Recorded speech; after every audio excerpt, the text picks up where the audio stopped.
Alright, welcome back to some more Cuphead. Today we're going to be doing the D.L.C island for the randomizer. We did 3 videos on the randomizer previously, so now we're back doing it again. Thank you guys so much for the support on the last video. It did like crazy good and I really appreciate that. Alright, here we are on the Moonshine Mob. So we have the Charge Shot, Super 1, and the Smoke Bomb, which is actually a pretty good kit for this boss fight. The Charge Shot is especially good because the main boss obviously goes left to right on the platforms, or right to left, but he's only on screen for so long, so we always have time to hit him with the full Charge Shot, and this is a lot of damage, so we can get through it pretty quick. But the biggest downside is that there's lots of little enemies. As you can see, he calls in the goons, there's bombs around, he shoots that little pink thing, but he's still pretty damn easy. I always consider it the first boss of the DLC, but it's just, preference of what you find easy. Anyway, that is the first phase. Now we'll move on to the second phase. He's going to pull on this rope a little bit, and this little girl's going to come down. But anyway, she's just going to dance back and forth, looking out for her thing right there. Obviously, they're going to turn red. We want to dodge them. Speed it up because it's boring. Some of the phases in this boss fight are pretty boring. I'll never make a cut because then you don't see it. But here we are, moving on to the third phase, where it's just a big antlion. Yeah, that's what they're called. Basically, he's just going to stick his tongue out every now and then, and we just got to avoid him to the best we can. It's pretty easy. Don't be confused. It's a fake knockout. It's not over. Okay, now it's over.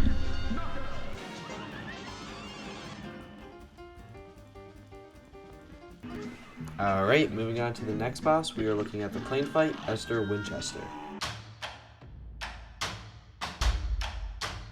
Okay, here we are on Esther Winchester, the only plane fight of the DLC.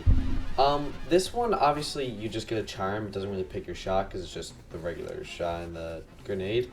But it is kind of unlucky that I got Miss Chalice here. Not because she's particularly bad, but I'd rather her on the regular boss fights, since they're kind of built for her. But, again, it's not that big of a deal. She's still good. Obviously, with her spread shot, it's extremely hard to miss. But Esther Winchester has always been an easy fight.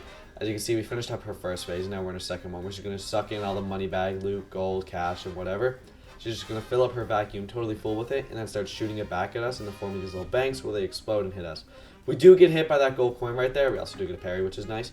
But overall, it's not that hard of a phase as we get through it pretty quick. When she gets eaten up and put in the cooker, she will pop out as a wiener dog. Not a real wiener dog, like the breed, no, like a dog made out of wieners. But this phase is also kind of easy. I consider it the hardest phase of the fight, so I end up using my superhero, as you can see with the missile, just to get as much damage as we can off. But it still does go by pretty damn quick. Moving on here, when she hops into the can, this is the fourth and final phase where parries are just free. They're just given to you. So we're going to spam our EX move as much as we can just to deal a bunch of extra damage, because it's still kind of a hard phase. It's not that bad. It's just the parries are pretty damn easy, so we can just get as many in as possible to deal maximum amount of damage, because the Miss Chalice EX move in the plane is actually pretty good. I don't hate it, to be honest.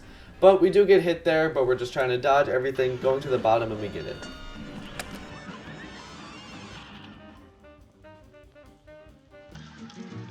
We are now making our way over to the next boss, the Howling Aces.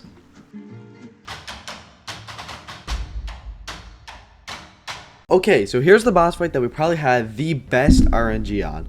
We have Miss Chalice, Super 2, and the Pea Shooter. The Pea Shooter, while it's the first shot, it's not that bad. And obviously Miss Chalice is nice because all the DLC bosses are designed for Miss Chalice to be used in them, which is also extremely nice. So the way that the Howling Aces works, as you can see, we're on like this little plane guy, and we actually have to use him to move left and right. Obviously when we stand on his wings, he'll move in that direction. And the first phase, we're just looking out for the big dog in the top. He's going to come side to side. He's going to give us like a little preview of the attacks that he's going to do, but overall it's pretty easy. Obviously you can see me using a couple of EXs just to get through it faster. Looking out for the fire hydrants and all the other projectiles he sends. We do get hit, which sucks. But the upside of having Super 2 is that once we get a full, we do get an extra heart. So now that we're done the first phase, we can move on to the second phase where these little dogs are just going to be flying around us. It's so boring and so easy to get parries, so I'm just going to speed it up for you guys because it's super free. But as you can see, now that we have our maxed out super, we're just going to take care of them as fast as we can, which is always pretty easy. Moving on to the third and final phase of this boss fight, she's going to be shooting her little lasers at us. We use our superhero there to get an extra heart, so if we get hit again, it's not actually going to take away health. But we're just trying to hit our lasers as much as we can. I actually don't know if we deal damage to her. I know that we can damage her here when we get flipped on our side and we have to look out for the dog bulls. Traditionally, you go under the yellow ones and over the red ones. But if you have Miss Chalice, you can just double jump. The really big downside about that part of the boss is that it, like when it turns your screen to the left, like it does right here, it does invert your controls. It just makes it really hard to get used to, and it'll stun me a lot. But we'll use as many EXs as we can. We'll just try and, you know, farm her down, just get as low as we can, and then it's easy.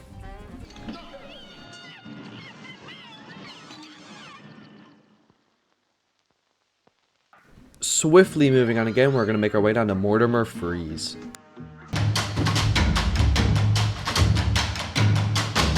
Here is easily the worst boss in the entire challenge.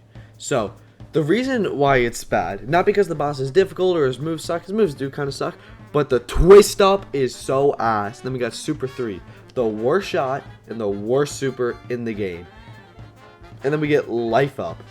Cool, less damage on the lowest dealing shot, or not the lowest, but still shit. Anyway, as you can see, we just did the first phase. Sorry, now that we're on the second phase here, he's going to drop his little snowball man. And we're just going to use a bunch of EXs, because I kind of suck at the phase, as you see, we did get hit there. But it is kind of satisfying when you get it really good. He's going to turn into this little fridge here, and he's just going to start shooting out ice cubes. And they'll just start splitting, and then we'll wait for them to get their smallest and just jump over him. Always constantly avoiding him. Looking out for the popsicles, because those can be super annoying. Then he just shoots his swords from the ground, trying to get some parries, you know, just to grind stuff up. Not like we have a good super. Using more EXs just to deal as much damage as we can, looking out for the ice cubes, and then we can take out his second phase pretty easy.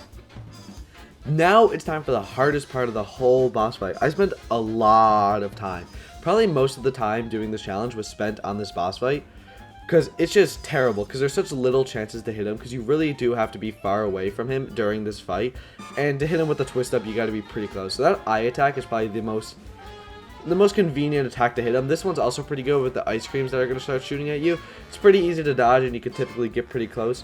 But at the end of the day, it is still really shit, especially when he does this attack where everything comes from the side. It can be extremely challenging. But with the challenge, you know, does come like a little bit of reward. It's really not that bad. But, you know, I tried to use the super here, and it just does dick all. Because he teleported, and then it just missed. Super 3 just sucks anyway. I think it hit a little bit. But it's whatever. I have an utter hatred for the final phase of this boss fight.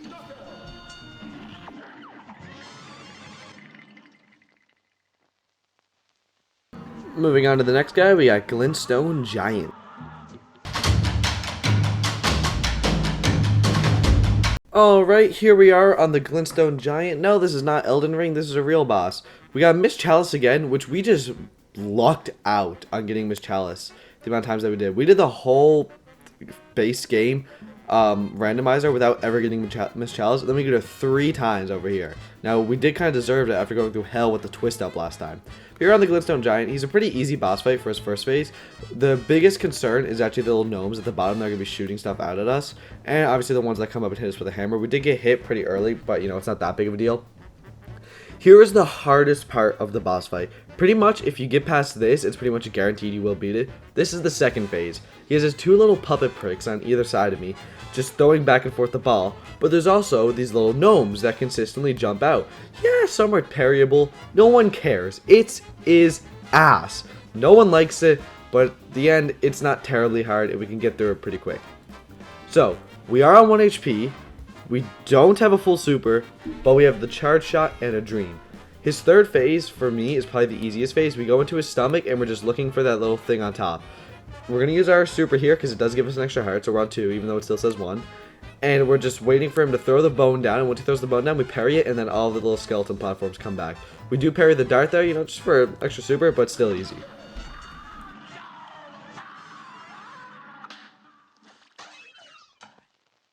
Now for the final boss, Chef Saltbaker, baby. Alright, here we are on the final boss of the DLC, Chef Saltbaker. So the way his boss fight starts is actually kind of shit. It's just a pure bullet hell. But that's fine because I'm the best. You know, we do miss a parry. But we have the converge shot, which I normally don't love the converge shot. But it actually is pretty good for this boss fight because there's a lot of times where there's just little things that you have to hit. So the spread on it is pretty good. And the damage isn't even that utterly shit. But as you can see here, he's going to do like a little animation in the background. And then that's going to like give me a hint for the attack that he's doing next. Like he's doing the strawberries there after he just grabbed the basket. And then the sugar is good for parry. So since we have the heart ring, we're going to try and parry as much as we can. But overall, the first phase is never that bad. Moving on to the second phase, which my most unpopular opinion is that this is the hardest phase of the entire fight. Because I just suck at it. Because it's a bullet hell in a tinier place. But what we have to do, we have to shoot all the little pepper things, or not all of them, but we just shoot them, and once they, die, they'll go and attack him, dealing a bunch of damage. And we'll just speed it up because, it's boring, and I don't like to do cuts in these challenges because then people won't think it's real. But in the end, it's really not that bad. It's just the second phase. Into the third phase, right here, after he gets all mad at us, we're going to see the entire bakery falls down. So we're going to enter the third phase, which I believe I also speed up because it's just him as a little bit of salt running back and forth. It's probably one of the shortest phases I've ever done, even without the super. But we did it, On the final phase, he's going to turn into this little perishable heart. And in this phase, I don't know if the way you deal damage is by shooting him or parrying him. Don't know, don't care, so I do both. It's not that bad. I sped it up. You're just trying not to hit the ground, hitting parries when you can. And overall, it's not that bad of a fight. Thank you guys so much for watching. This is the end of the Cuphead D.L.C. Randomizer 4. Sorry if this felt like a little bit of a lazy upload. I've been really busy working on a different video that should come out in like a week or so. So look forward to that. Thank you again, and goodbye.